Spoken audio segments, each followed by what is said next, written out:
Welcome to the Caring Community part of our video series on inclusion and belonging. I'm Sally. I'm here with my colleague Jackie. If you have not had the opportunity to watch the intro video, we would love it if you'd take a moment to do that. In that video, you'll hear a little more about each of us, if that's important for you to know. We also give you a little information about how these videos are set up.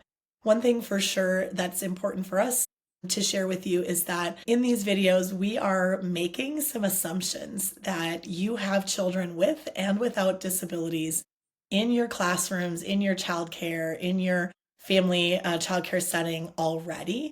And so the things we're talking about is how to make sure within that you, the families you're serving, and the children that you have in your program are experiencing inclusion and belonging. And so we're going to share with you some ideas, some strategies, some resources, some research on how to do that. So let's get started with a big thank you to our funder. Jackie, if you would help me with this one. Absolutely. So we mentioned this in the introduction and we tried to say it as much as we can. This series of videos was generously funded by Rocky Mountain Human Services, who are here in Denver. Everything we'll be talking about in terms of these videos and some of the additional resources that we'll share were made possible by RMHS, their Community Initiatives program. We're just really grateful for their commitment to promoting inclusion and belonging for everyone.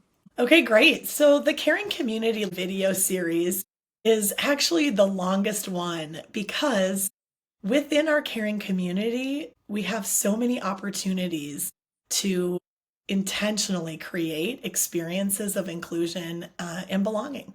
And so we're going to record these in shorter segments, which will hopefully offer you the opportunity to listen to them when you have time.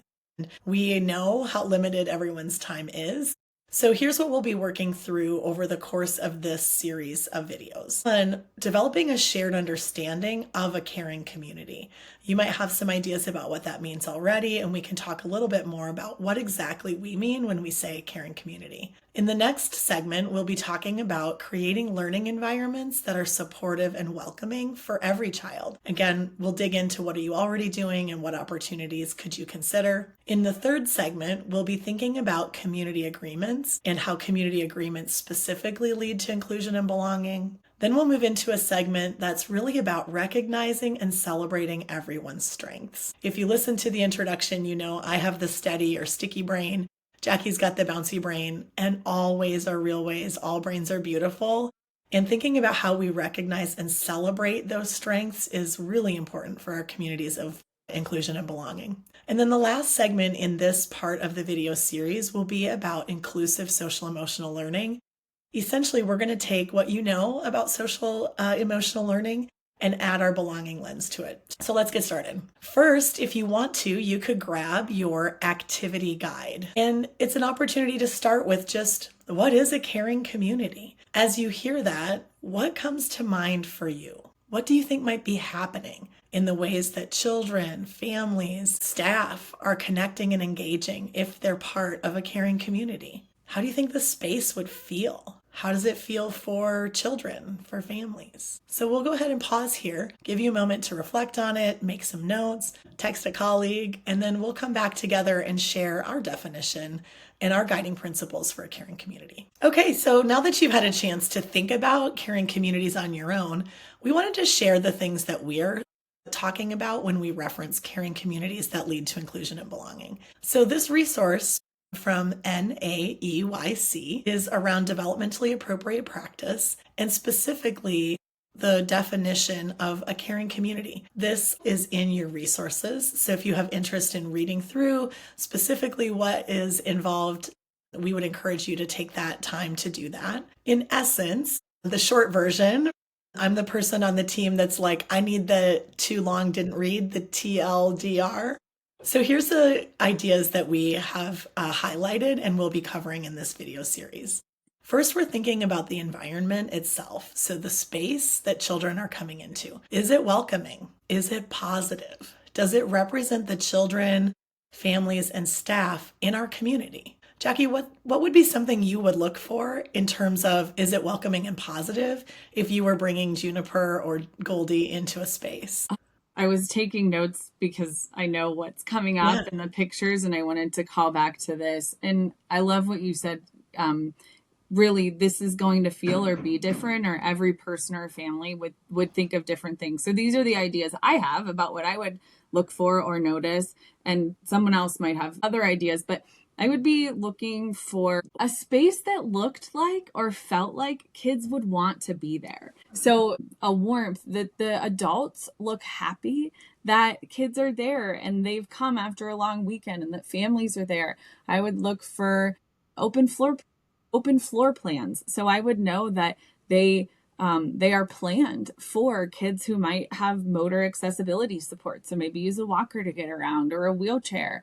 I would look for spaces that were a little bit more structured, and then maybe some that were a little bit more with cushions and blankets. I would also look for probably some visual supports because we all learn differently. We don't all just learn by being told something. Yeah, I think that the reason I asked you is what you said initially, which is every family is going to be looking for something different. And part of what we know for sure is that designing our environment, determining our curriculum, figuring out how we teach social emotional starts by knowing the children and families in our program and in our community.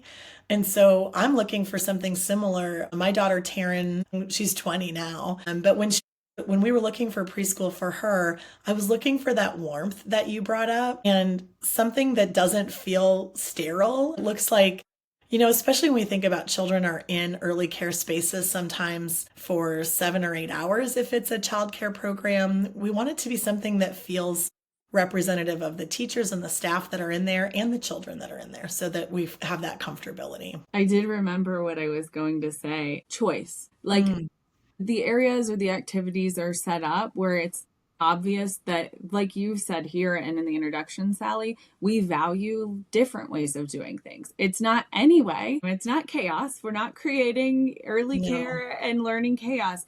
But there are some choices in how I might sit or how I might eat or how I might do this. And those are planned from the start, and then they become even more personalized as the team gets to know kids and families more over time. Right. Which is also part of, certainly we want the environment to be safe and accessible. We want it to meet children's preferences and needs. So there's different ways to communicate available already.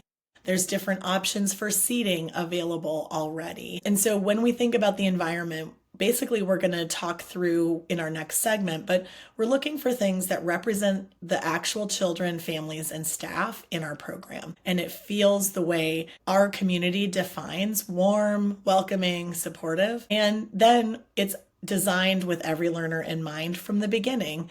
And there's choices and there's supports and there's structural setup. That's part of what we're going to be thinking about. And then when we move to what's happening with adults and children in our caring communities, now that we have our space, we start out with one of the things we talked about already, which is valuing and recognizing every member for their strengths. And that every way is a real way. And if I communicate with an AAC device, that's planned for and ready, just as ready as a visual schedule is. We also think about these friendships and relationships that support one another by having these agreements of how we're going to take care of each other and take care of our space. Community agreements are how we avoid the chaos. So all ways are okay, except for the ways that don't work in our community. And then those ways are not okay. And we'll talk about exactly what we mean by that so that you can feel comfortable that when we talk about there's all play is okay and there's many ways to communicate and your way is a real way, we're not talking about a free-for-all. We're talking about within the context of our community agreements, and what we've decided together is the way we want to learn and grow and take care of each other. And then the last part, again, is this idea of inclusive social emotional learning. And there's a common theme here too, that there's choice and variety of expression. And we'll talk a little bit more specifically in the last segment of this section about what is it that inclusive social emotional learning looks like. So this would be a great place to grab your activity guide and pause. And we've just started to scratch the surface of a caring community. We've brought up some ideas that we think are important. You could go ahead and look at the creating a caring equitable community of learners from NAEYC's developmentally appropriate practice statement. It's linked in your activity guide. But more importantly, think about what you already do. So take a look at that activity guide and start with, what are the things we're doing now to create a caring community? And what are we curious about? In just this quick 10-minute introduction, what have we said or sparked for you that you want to know more about? Because that will help you decide where you're going to go next in your learning with this video series. If I could say one more thing, Sal, right here too, because I think that what you're saying is really just indicative of how we partner with providers and programs. We're always assuming that you know so much, that you have so much experience and expertise, and you're doing a lot of great things. And we offer opportunities to truly think about and take some space to recognize, what am I doing well? And then how can I build on that? How can I do more of that? Or maybe there are places where we might want to grow. And I just really wanted to just emphasize that hopefully is a feeling you get as you listen or watch the rest of these. We're always going to be saying, what are you doing already? And reminding you that you're a great program, you're a great teacher, you're a great leader, a great coach. And we hope to continue to spark excitement about that continuous growth and learning, and you're valuable and important and awesome too. So I just wanted to say that. I'm actually really glad you said that. And then as we close up this segment, I want to say part of why we ask you what you're already doing regarding these practices is because we know you already are doing things, or maybe you used to do things and then you had to stop doing them because you felt some pressure to do some other things. And there's only so much time in the day. So if you have thoughts about your caring community that you're doing now or you used to do and you want to do again, we want you to get really clear about what those are so that you can prioritize them. Because so much of what we do in early childhood comes down to, how do we decide what to do? And I know my experience with early childhood providers is we're under a lot of pressure. We're under pressure related to assessment tools and academic standards and aligning to what's happening in our elementary programs. And those things aren't wrong, but they might not be our priority. And so if our priority right now is really developing these experiences of belonging in our inclusive classroom, can we prioritize starting with caring community? And then decide, where do those other pieces fit in? And so we'll talk a lot throughout this series about how can we not just start doing things, but what might we have to stop doing or prioritize later so that we can prioritize first things first. Okay, well, this is a great place for you to pause, pull out your activity guide, make some of those notes, and then we will pick this back up. If you're following the series in order that we proposed, we'll see you in supportive, welcoming environments. If you have a different place that's calling to you right now, great, we'll see you there.